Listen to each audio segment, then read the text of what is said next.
Hello and welcome to another episode of Inspiring Courage Podcast. Today I have the pleasure of hosting Huw Watkiss. He's had a bit of a squiggly career and I'm really looking forward to hearing more about what he's done from him. At the moment, he is taking a role at YPO, which is a non-profit organization. They supply and support educational services. We met at Tessencho and we had a really great in-depth conversation and we decided to take the conversation further and see where we can help the educators that you very much support with some ideas, possibly with my hat on as a coaching consultant who works with educational leads and with the children, and with Huw's very, very diverse hat on. We hope that we will be able to provide some nuggets of information. Thank you for joining me, Huw. It's lovely to have you here. Welcome along. Thank you for having me, Vafa. It's a pleasure. It's really good to have you. Tell us a little bit about you, Huw, and what brings you to this podcast? Certainly. So I currently work for YPO, which is a non-profit organisation which supports and supplies over 50,000 schools across the UK. And I predominantly work in the early years team. So every day I work closely with nursery managers, owners, practitioners, generally to see what we could do to support and supply them with their needs. Prior to YPO, I did work for a number of years within HR consultancy and within recruitment, not in a very different field. But prior to that, I worked in various finance companies where I led and managed teams. And once upon a time, I also worked as a teacher for a year, studying towards a PGCE, which had a bit of a interesting experience what teachers face in their everyday lives. Great. And what is it that's drawn you to the role that you do? How do you actually support the educational services? Well, generally as a non-profit organisation, we provide general supplies, resources in terms of public sector procurement. So we strive to be as competitive as we can without compromising on quality. Any profit we do make is given back to our customers. So schools and organizations will be giving vouchers for extra resources that they can spend on whatever they like. And one of the reasons for the topic today is working every day with nursery managers. I'm always asking them, what challenges are you facing? What resources do you need? How can we help? And more than often than not, I do get asked the question, do you have any qualified practitioners you can send our way?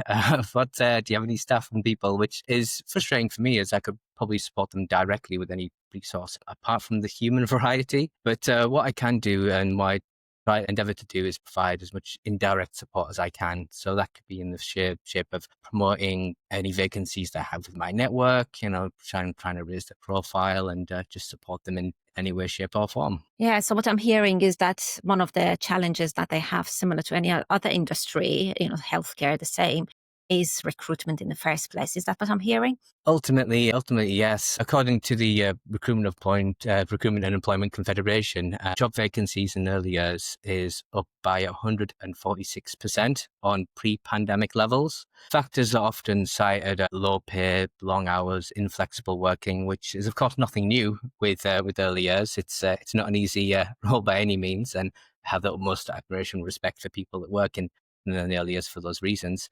There is also increased demand as well. Over the last 12 months, there's been a general expansion of free childcare entitlements. And ultimately, I was having a conversation recently with an owner of a small nursery chain who mentioned that when he was applying for roles as a practitioner in the entry-level kind of role, there was typically 6 candidates per role. So every interview, they typically interview 6 or 7 people for this one particular role. And now that seemed to have flipped. So for every candidate, there's 6 positions that are vying for him or her as a practitioner or as a candidate. And it gets trickier with the more qualified, more experienced staff, people leaving the sector. So it is quite the challenge that they're facing at the moment. So with all the knowledge and the experience that you have in different fields, be it in the education as a teacher, as a recruiter, as somebody who's now supplying and supporting the services, what do you think is your utopia? If you had the power to create something that really works, where people are happy in their jobs, how would you do it? What's missing currently? That's a really good question, Vafa. And it's something that a lot of people have been puzzled over in terms of how to get the best teams, how to get and keep the best people. And reading up with Dan Pink, a best-selling author, in his insightful book, The Surprising Truth of What Motivates Us, he identifies 3 key elements that fuel our motivation, typically being autonomy, mastery, and purpose. So autonomy, generally having a feeling of self-control of our work and our lives, mastery over the pursuit of improvement and contributed learning. But one area of study he highlights is looking at the difference between extrinsic and intrinsic motivators. To put this in terms that I understand, and extrinsic motive being typical carrot and stick kind of performance as a motivation, the classical management really. And here's an incentive, here's some negatives if you don't comply. Whereas intrinsic motivation is largely being centered on autonomy, mastery, and purpose, which he explains much better for engagement, whereas classical management is good for compliance. Highlighting this, he examines a puzzle of the motivation of traditional rewards, which aren't always as effective as we think, citing the candle problem, which was an interesting experiment by psychologist Carl Dunker, which has been replicated by Sam Glucksberg, which indicates that incentives and prize motivation do work, but only in a narrow band of circumstances. Now, what Sam Glucksberg did was have a look. What if we incentivized people, and what effect would that have on that performance? What they found is it took the incentivized group on average 3.5 minutes longer to figure it out, which generally indicates that the incentive reward for that element narrows focus, and for any roles that require lateral thinking, problem solving, it really doesn't seem to work. And for the vast majority of roles that people are facing these days are very much more creative. So generally, it seems there's a mismatch behind what behavioral science knows and businesses operate. Looking at those 3 areas of autonomy, additionally, it highlights the providing autonomy, feelings a sense of control of our own environment and creativity and productivity. He cites an Australian software company called Atlassian. Every few years, several times throughout the year, they'll say to their developers, you've got 24 hours, no control. You can work on whatever you want. You can work on your own time, work on whatever projects. We'll have a meeting at the end. You can show us what you've done. And they solved more problems. They created more ideas and more innovations in that time than ever before. That level of creativity, isn't it, is getting out of your normal environment that gives all headspace. And as you say, they're operating from a different place. And that's just bringing me back to what we do when we're developing the leaders. What we do is actually take them away from their place of work. We usually find really lovely spaces to accommodate the workshops, because one, we are telling them that they have value and they deserve to be somewhere wonderful like that. And we really, really look after them when they're there. And 2, we take them out of that environment that they're operating from all day, every day.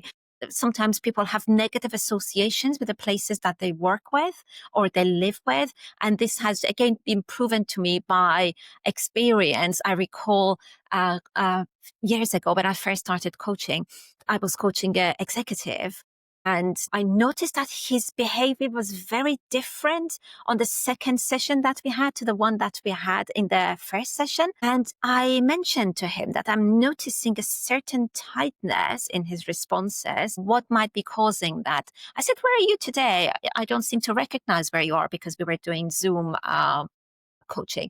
And he said, actually, I am sitting in the bedroom that I grew up in my parents' house. It wasn't a happy place for me. So we decided to have our third session as a walk-in coaching session. And he was a very different person. For me, what you're hinting on is when people are taken out of that environment, when people are given the headspace, when people aren't under pressure to perform. That's what I heard you say.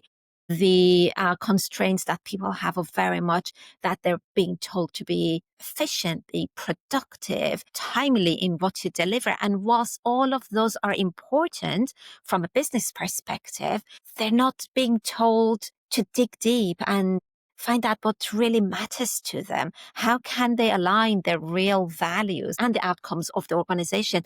so that they're motivated to achieve. So that's what I hear when you also talk about the motivation. The motivation is very much connected to that sense of meaning, that sense of purpose that we have. It's a valid point. I suppose this can, from a psychological perspective, probably boost creativity. I'd imagine it, in terms of problem solving, puts you in a space where you're not distracted by the things that you usually are distracted. This brings me to another point that you made. There's a huge mismatch with what we are saying we should be doing and what we actually do in a place of work, in a place of business. And the question for me always is, we know the theory and it's really good to have a huge amount of knowledge, but knowing and not doing is the same as not knowing at all. How are we actually making a shift? And that's the question that I pose to every leader that I meet. I go to lots of expos, I go to lots of events, I listen to lots of keynotes, and I am hearing constantly, whether it's a education forum, whether it's a healthcare forum, whether it's at the corporates that host events and invite me to, wherever I go, speakers are talking about things that make perfect sense. They kind of put forward the ideas, the theories, the leadership models that they've come across. Nobody's actually doing it in a place of work. So how are we going to implement that? And the way we need to do that is by championing the people that are working for us. If we want to retain, if we want to recruit the right type, we also need to know what we stand for, getting them associated with why they exist in the first place. What's their purpose? What do they want to deliver? How do they want to be of service? And then how can they attract people that are fit to deliver that service? That's how we start changing the shape of what we do and the shape of the workspaces that we work within. But we need to start doing rather than talking. So that's my kind of rebellious questioning when I speak to leaders, like, what are you doing? What are you doing? Talking is cheap. What are you doing? That's some interesting points. There's quite a lot of them. I think you touched upon how do they recruit the best. It's tricky when there's I suppose a limited supply of candidates. However, when I worked in recruitment, every day I spoke to candidates in all sorts of walks of life, and there's a saying in recruitment that candidates lie. Tell you what you want to hear. An example would be speaking to a candidate. You're looking for a new role at the moment. What were the reasons for you looking for a new position? What led you to here? And the typical response would be something vague along the lines of, "Oh, ready for a new challenge, something different." Basically saying that they'd reached the top had to stop, and that's what's bothering them. But in reality, for the candidates that I did manage to build a strong relationship, they could open up to be a little bit. There seemed to be a bit of a pattern building in the candidates I was speaking to. Typically, the main thing is that in the cultures and the environments they're working in, they didn't feel they were being listened to. They didn't feel appreciated, and they were generally, I guess, poor management that really led to it. There's a saying that people don't leave companies, people leave managers, which that brings the question of how do we motivate and maintain staff. Developing them. For me, it's always developing them from the grassroots, right from the time that they start their education all the way through their career, all the way. So it's like a bottom up and a top down approach. That's the approach that we need to have. Exist in some small pockets, but it really needs to start. And I hear that resources are short constantly, as in funding, but then you need to invest in order to get the return on your investment. And we are in a space where there's no investment or very little investment in a real development of the staff. And that's why we're noticing what we're noticing. On the subject of candidates lying, I think they're invited to lie because the job descriptions are so rigid. Do you know, I'll share something with you without giving away any details. I was working with a 30-something-year-old some months ago, and he was looking for a new role, and he started applying for jobs, and he shared something with me that's quite disturbing, actually. He said, you know something, I actually ticked the bisexual box when I was applying for the job. I said, I didn't realize you were bisexual. He said, I'm not, but I needed to tick a box to get the attention of the people who are recruiting, because sometimes it's a tick box exercise as well, how people recruit. And the diversity hire. The diversity hire. And that for me is inviting candidates to lie. I again recall something. The beauty of having so many years of service behind me, I guess, is that I've worked with so many different types of leaders in different environments. And while some have been role models, some have been anti-role models. I know what good looks like and I know what really bad looks like. So that's part of the learning process, I guess. And I recall the highlight of my career, the kind of golden years of my career when I was working for the NHS, was when I was seconded to work for a private entity. When I started doing MRI, I was seconded as a NHS radiographer to look after NHS patients within the private function that had set up a unit in our hospital. And I recall the interview that I had was an informal chat over coffee. We had coffee, and then 3 days later, I heard that I had been successful and they would like to work with me. I guess that chat was their purpose for getting to know me, hiring based on attitude rather than based on skills, because in truth, I didn't have the skills. I didn't know anything about MRI. So they knew that they had to really invest in me to teach me MR. And as a center that was starting, I knew that was going to be a massive challenge, but they invested in me. And in turn, I gave back abundantly to them. It's very easy to lie about your skills, isn't it?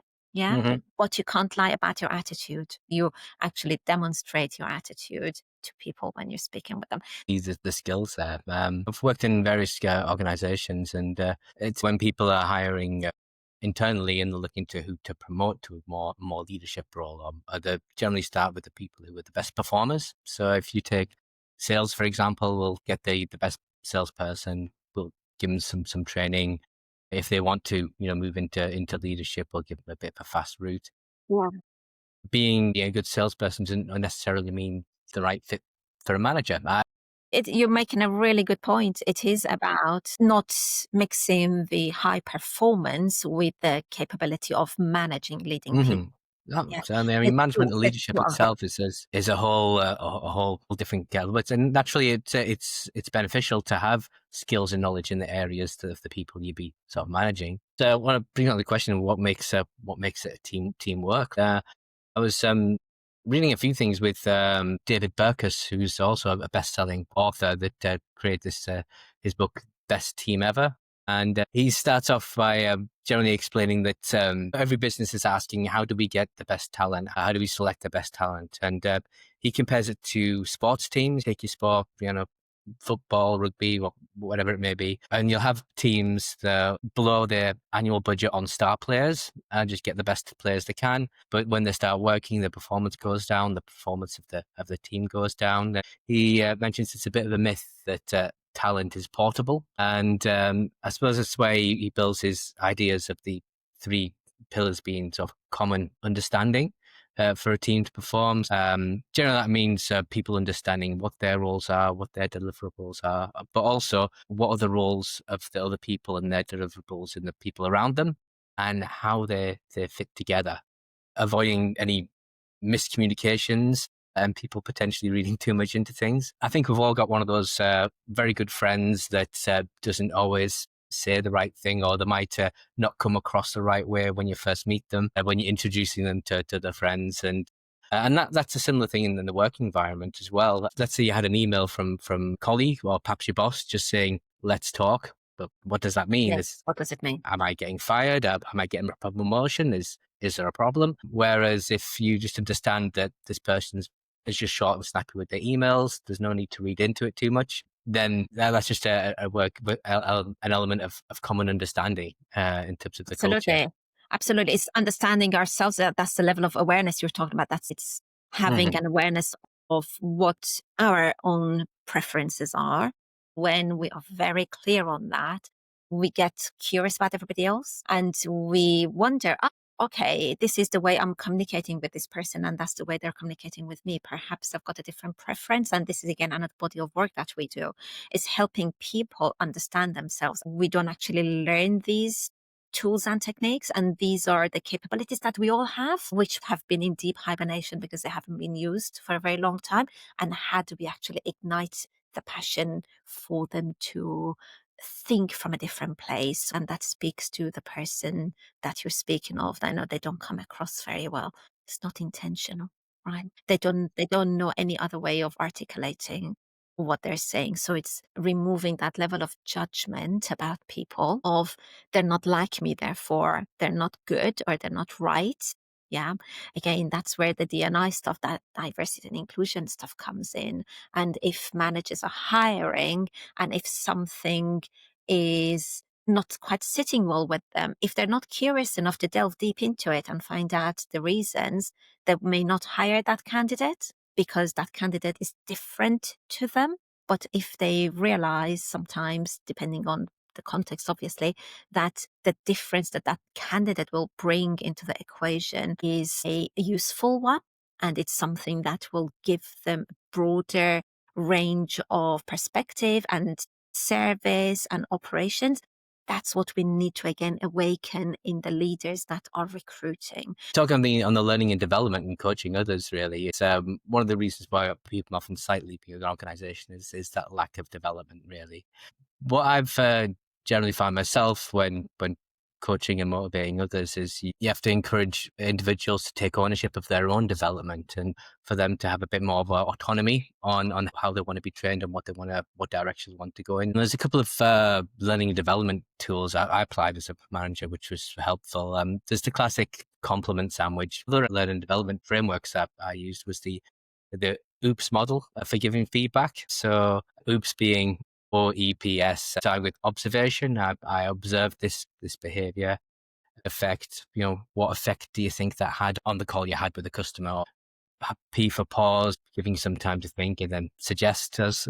That's a quick way of giving sort of feedback to someone very quickly, and using the GROW model for more coaching sessions, looking at the goal, where you are, reality, what's the situation you're in, or being options, what options do you have moving forward, and you being when or will putting up a plan together. I'd be curious to understand, are there any sort of learning development quick tools that you find that help people to encourage or take ownership of their own development a bit more?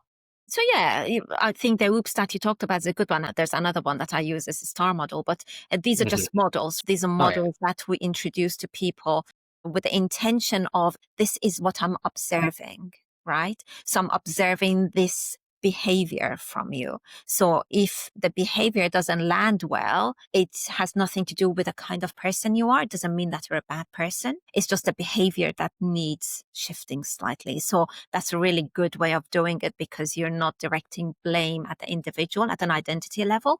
You are just saying that I'm noticing that this is the way you are behaving. And have you thought about that kind of pause element? Have you thought about maybe doing it differently? Yeah, this is how it's landing. Have you noticed that, by the way? Again, when we talk about self-awareness and why it's so important to be self-aware, is because it's much easier to see the behaviors of others than it is to see our own behavior. We don't know how we come across. And this is true for all of us. Until I started doing podcast recordings, for example, and I started seeing myself, I didn't realize that I moved my hands so much. You can notice, right? I'm moving my hands quite a lot. Yeah, Expressive person. expressive. Now, if I am sitting with somebody and if I'm coaching somebody, or if I'm selling to somebody who's not as expressive as me, if I'm noticing that they're not moving, then that's time for me to stop moving. Yeah. Okay. Because this might be really distracting for them, or that's not, and they're like, oh, too much, not getting this. So that's why it's really important to actually understand our own behavior and that observation. That's why the process of feedback is so important, but compassionate feedback. Yeah. Yeah, exactly. And You give I'm a classic observing. example of mirroring the customer. Yeah, is in Yeah. terms of that. Yeah. And many people have done a similar thing, especially when looking to build rapport with others or to build that kind of level of understanding, is mirroring that individual in terms of their tone, their temperament, or it could be something simple as body language, which help tie those communication pieces a bit more and just have a bit more more impact and potentially more robust conversations. Yes, yeah. So it's really good. It's learn the way we speak again with the cultural differences that we have. Some of us will come across a little bit more direct, for example, and you've talked about this. That's email. Let's talk. The leader, the manager is under pressure, or maybe they're just a high level thinker, and it's like, let's talk. Yeah, nothing, no purpose Hmm. behind the words. But if you are a person who loves stories and loves the warmth and always start your emails by, how are you doing today? Hope the family are well. Let's talk is going to be, that's rude. Yeah.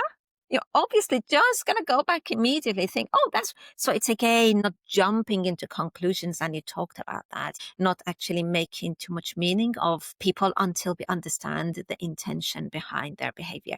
So we've talked about behavior quite a lot. This is something that we're encouraging, I guess, a shift in the leaders, a change of perspective, a change of behavior, because as things are, we're both noticing areas of limitations, kind of, lack in the areas that we work within.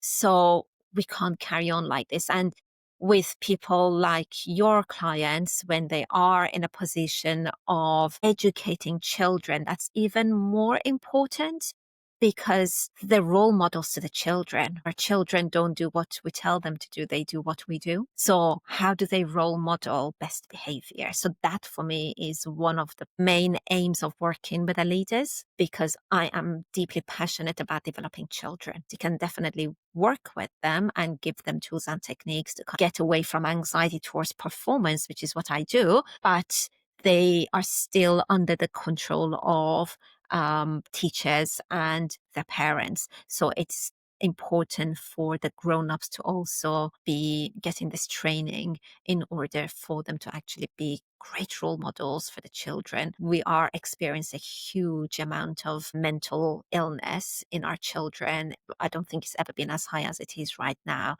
Yeah. And this isn't tenable. Something needs to change. And we need to stop talking. We need to start doing. So what are we going to do in order to develop the people to limit the damage that is being created? Again, I say this with no judgment, because educators are under pressure, parents are under pressure.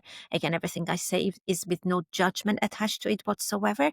But again, it's how do we support the people, the grown-ups, so that they can provide good examples for the students. Very well point there on the role model piece, and again, it's leading by example, being one of the key cornerstones for most leaders, and the differences therein. And ultimately, I do think one of the challenges that a lot of the managers of the leadership in an early years environment faces, they do very much lead by example in terms of they're roll up the sleeves, get stuck in, and do everything that a practitioner would do as well. Oftentimes, it's not sat in an ivory tower in an office somewhere looking at spreadsheets and just going over the performance of the team. It's very much hands-on, and it doesn't let up. So I have the utmost admiration to the multitasking and everything that they do. It's onto the one element which I think both authors I've cited so far both agree on, is certainly having a strong pro-social purpose. People want to be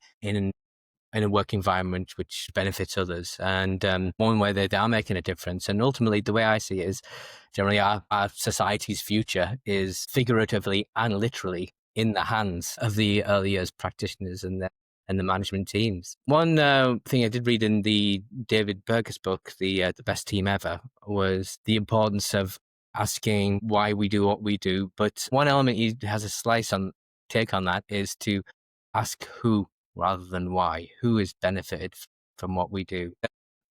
When it comes with the who for an earlier practitioner, it sounds like it should be a bit of a no-brainer. Do their work every day directly with the people that they care for the children that they care for and the children that they educate, but also with the parents as well. I'm speaking as a father of a child who's in a nursery at the moment, enabling parents to continue their working lives, to continue to provide for their families. It's an amazing job that they're doing. The who, I think, in terms of pro-social purpose, is certainly something the early years sector have locked down, or at least they should have locked down when it comes to making their practitioners, making their staff and teams engaged. It's a really interesting one, isn't it? So it is, as well as you're saying the who rather than the why, or maybe it's a combination of the two. Maybe it's Of the course, who yeah. and the why. Maybe it's the both of them. But yeah, definitely the parents and the educators need to work in collaboration. So some parents might send their children to school and think this is your responsibility to educate my child, but that's not really right. It's as much the parents' responsibility as it is the educators to kind of work collaboratively and educate the child. So for me, it's like a partnership that they need to have. And you said something earlier about the level of expectation. So that's never set out really. There are some who might assume that all the education needs to happen at school? Or do we ever have this level of expectation that we communicate from each other? This is what we're expecting of you to do, or what you're expecting us to do. You know, this is what we're going to do at nursery, and this is what would really help the children. I know that maybe during parent evening, some of that is communicated, but that's like 10 minutes, isn't it? But twice a year. Are the doors of communication open between parents and the educators? And that's something else that in pockets I've noticed being done well, and in other pockets, the doors are firmly shut. We've had some great points raised. Thank you so much, Hugh, for bringing your knowledge, expertise. Is there anything else you'd like to add before we bring this conversation to a close? I know there's, I suppose we could talk about a culture of psychological safety, which is something David Burgess points at as something that's really vital and turn things around. Generally, having a culture or an environment where people aren't afraid to share their ideas and to have a learn mentality rather than successes and failures. I remember in many interviews, I think with I think it was Steve Jobs, who was saying that during this year, so many mistakes were made.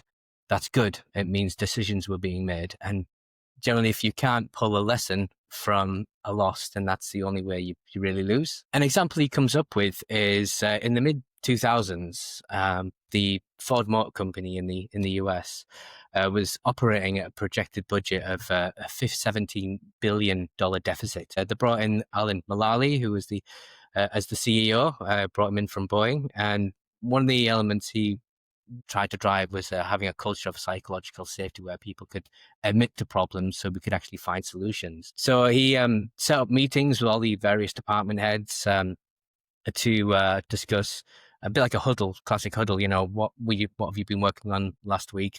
What's your focus this week? What barriers are you facing?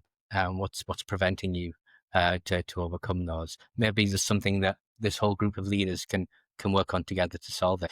Now, prior to Alan's arrival, there was very much a classic culture of fear of failure, fear of admitting errors, and they had a bit of a traffic light system, the red, amber, green cards to show up. Everyone had a sea of green, and this went on for 8 weeks. Everyone had a sea of green. Okay, everything's good. We're still losing $17 billion.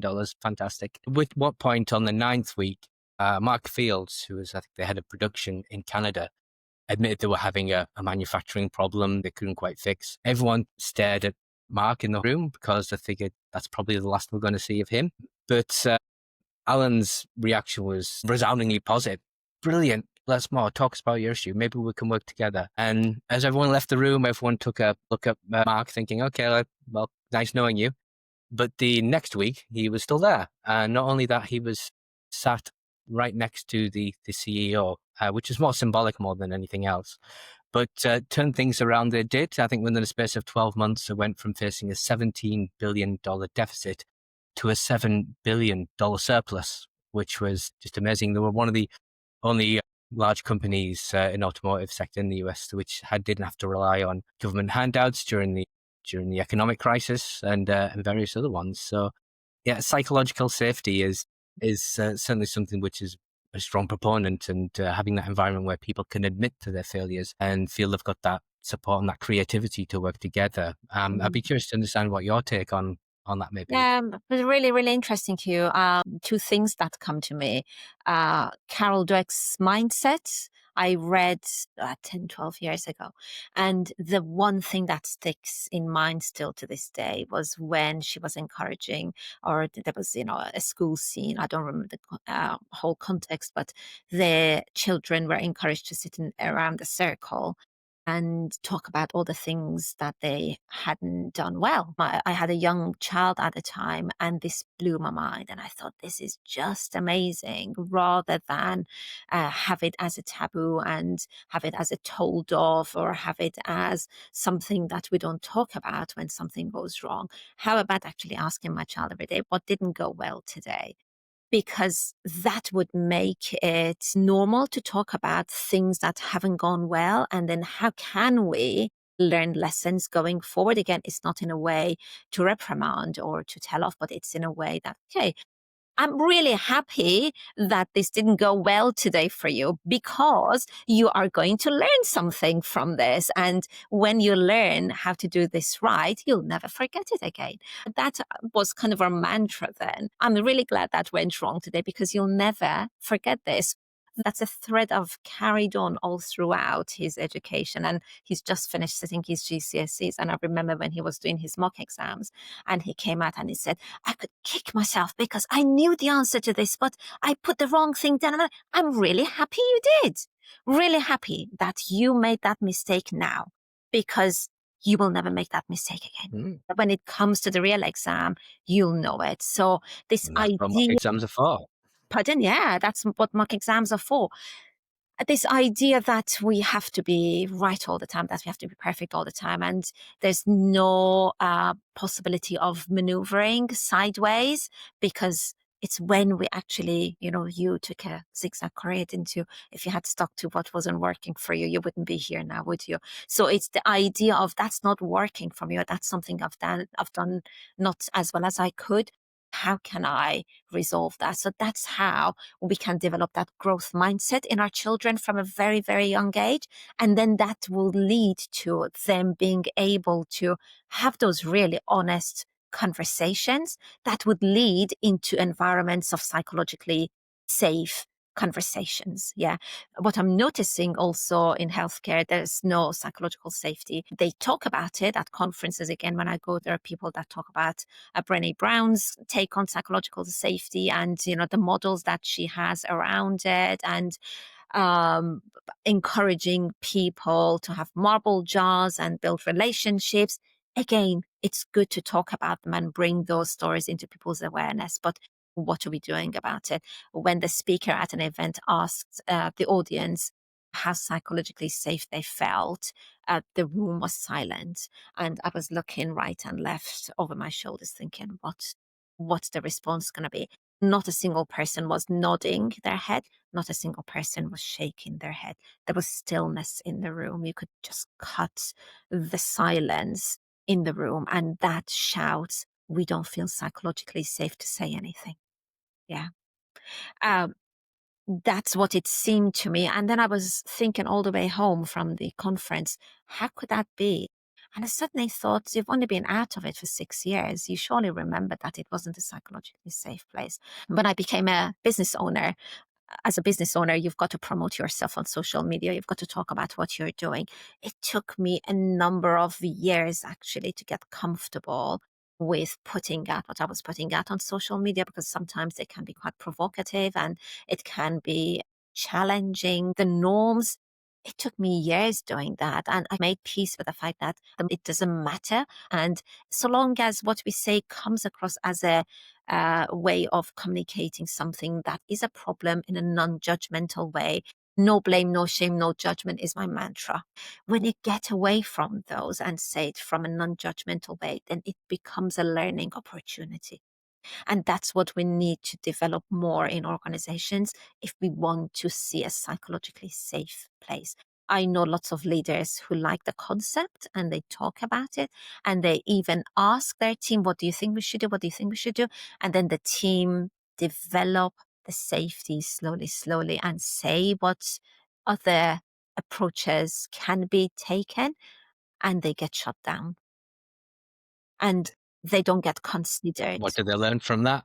Keep quiet. Yeah. Okay. Keep quiet and look for another role. So that's where we are now.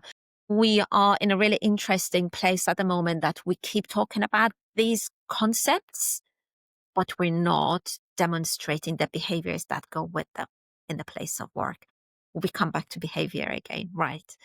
How do we create the behaviors? And that only happens when we start developing people on an individual basis so that within the team, they can be authentic in how they view their external kind of, influences. And that's how we can start operating from a different place. So that's my take on psychological safety. I don't know what lands with you particularly in that, but we Hmm. need to be doing it rather than just talking about it. Yeah. Less conversation, a bit more action. Absolutely. I always say talk is cheap. It's good to talk. It's good to articulate what's happening and to create new dialogue. But with that needs to be action. Action needs to follow. Otherwise, we are getting what we are seeing as total absence of ownership of problems, absence of accountability, taking responsibility for the problems. That's what we need to work on, in my humble opinion. And that's the Mhm. work that has proven to be really useful. It's work that we do and we see really fast, deep and long lasting results in. So the investment is low compared to the results that you get. So my encouragement again is how you're investing in in your staff in order for your staff to help your pupil. One more thing that's come to me, and I haven't mentioned it, is it's really important for us as educators and parents to instill the belief in our children that they have everything that they need, all the necessary resources inside of them to be good citizens, to do the best that they can, to reach all of their dreams and aspirations. Mhm. We've got to instill that belief in them. Yeah.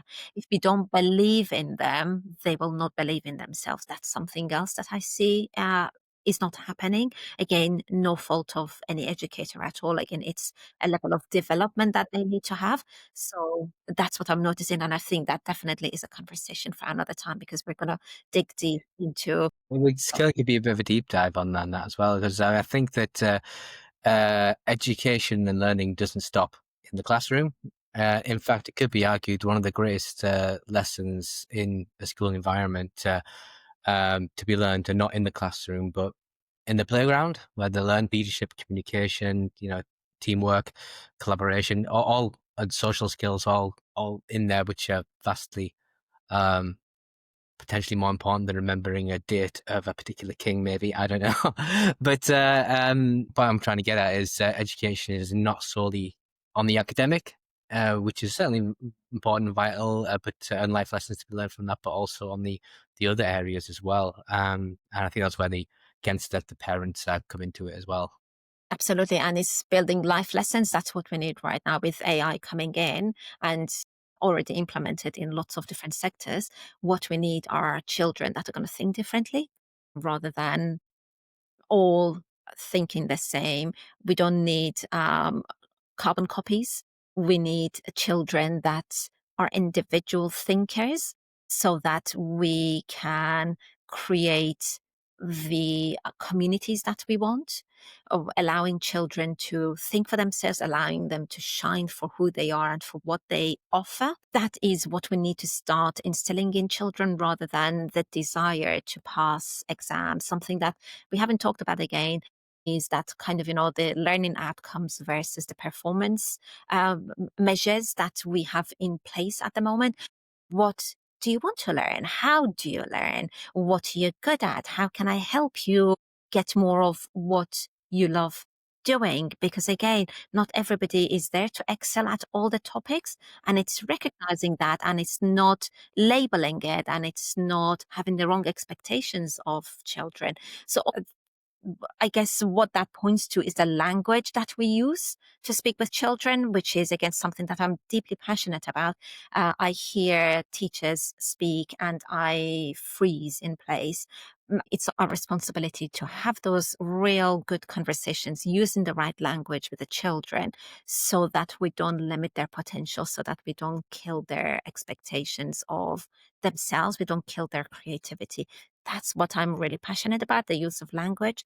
Again, I'm making a note of all of these here. We'll have another conversation and we'll more about psychological safety, about Yeah, it's the a whole, belly, yeah, a lot of rabbit hole to go into. and about Yeah. power of language. Power of language is what I do quite a lot with the educators specifically. This body of work actually took me to Geneva. I did a body of work in the international school around the power of language, how we speak with ourselves and how we form our identities around the language that we use. So that's a really important topic that we'll talk about at a later time. Thank you so much for being a wonderful guest, for bringing your questions, your research. You have obviously read quite a lot on this and you've researched it. So I really appreciate the time that you've taken to prepare Well, for this. it was a pleasure, Vafa. So really appreciate you having me, and I hope the listeners gain some ideas, things that can share to benefit them. But yeah, absolutely. Absolutely. And I hope that they feel free to reach out and get the support that you give them. And also, if I can be of any help, I would love to have conversations with them. So thank you very much for being here. And I look forward to speaking with you again. Been a pleasure. Thank you very much. My pleasure. Bye.